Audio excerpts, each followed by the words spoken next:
Hey guys, what's up? Murphy's Opinions here, and today we're doing another James Bond review. I thought with these reviews I'd probably just go from the start of the series. Obviously, I know I did the License to Kill and GoldenEye, but I thought from now on I'll just go from the start and work my way through.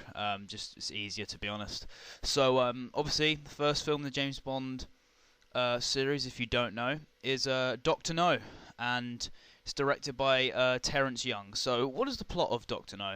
Well, basically, James Bond has been sent to, I believe it's Jamaica, to investigate the disappearance of a British agent, John Strangway, and his secretary. And then when he arrives, he becomes suspicious of a scientist called Professor Dent, who was the last person to see the agent before he died.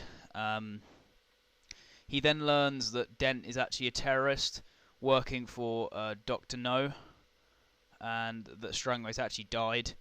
And he basically, with his CIA friend Felix Leiter, and Quarrel, who's a he works with the CIA as well. They go to the tropical island Crab Key, and that's where they meet Honey Rider, and basically they find themselves on Dr. No's secret lair, and basically they're captured.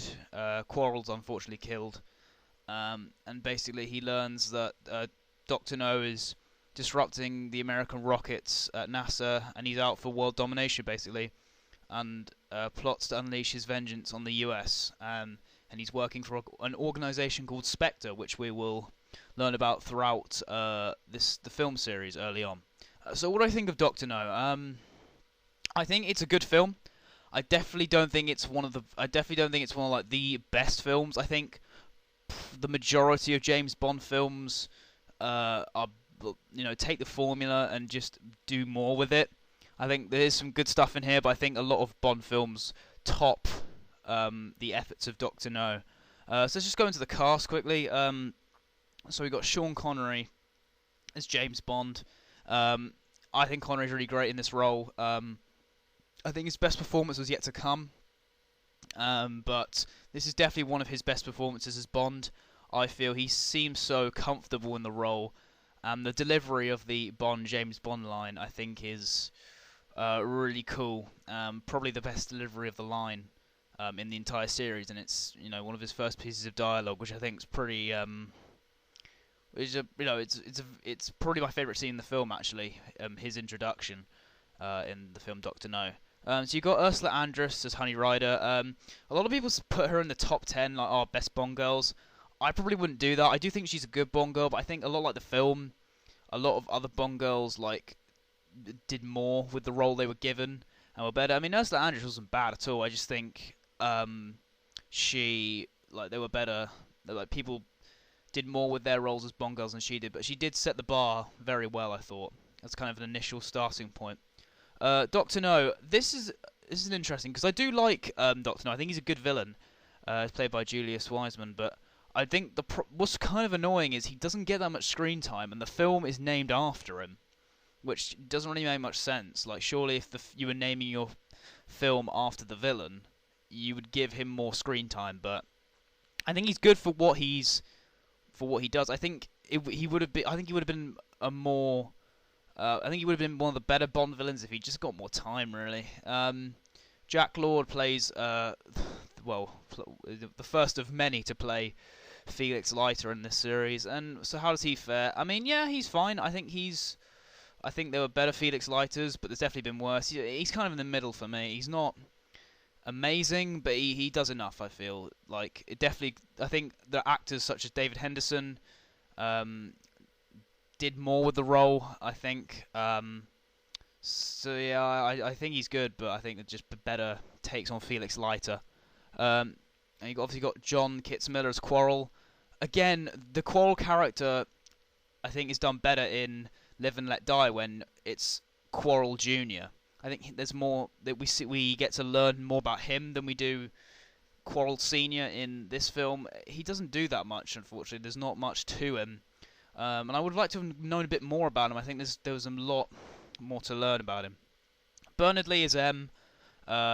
very good. Definitely one of the best. I think probably the second best M behind Judi Dench. I think he is good in this film. He doesn't have much to do. Same with Lois Maxwell's Moneypenny. I think, she's good in this film for what she for the time that she has. I think she would have better performances in further down the line in the Connery and Lazenby era. But yeah, for what she does in this film, I think she's pretty decent. Weirdly enough, the first James Bond film where we have Q, it's not played by Desmond Llewellyn. It's played by Peter Burton. And he's not very good, honestly. It's not that he's a terrible actor, but he just lacks the kind of charisma and likability. He's not as likable as Desmond Llewellyn would be in the next few films. And yeah, he's just not that good, and he doesn't really do much with the small role he's given. Which is a shame, I think, because I think a truly great actor can do well with whatever role they have, regardless of whether it's small or not. And he doesn't really do much with it, honestly. So how's the score in this film? It's credited as being by John Barry and Monty Norman, and I'll tell you, the Monty Norman, James Bond theme, obviously the original one, is very good. It's still, I wouldn't say it's my favourite. I do think there were better versions of the Bond theme, but it's definitely one of the best, I think. It's got a great 60s feel to it that's still timeless despite feeling very 60s. The score overall is decent. I think, again, John Barry would go on to do much better scores, especially towards the end of his last couple of films that he did the score for, I think, were his best. But this is fine for what it is. I just think it was much improved upon in films further down the line. In terms of action, there's not that many action scenes. I think there's some. I think the one that stands out is probably the fight between Bond and Dr. No in the lair. I think that's quite good. And Dr. No's death, I think that's quite a good scene. But yeah, apart from that, there's not that many great action scenes. But I'd say that's definitely a standout one.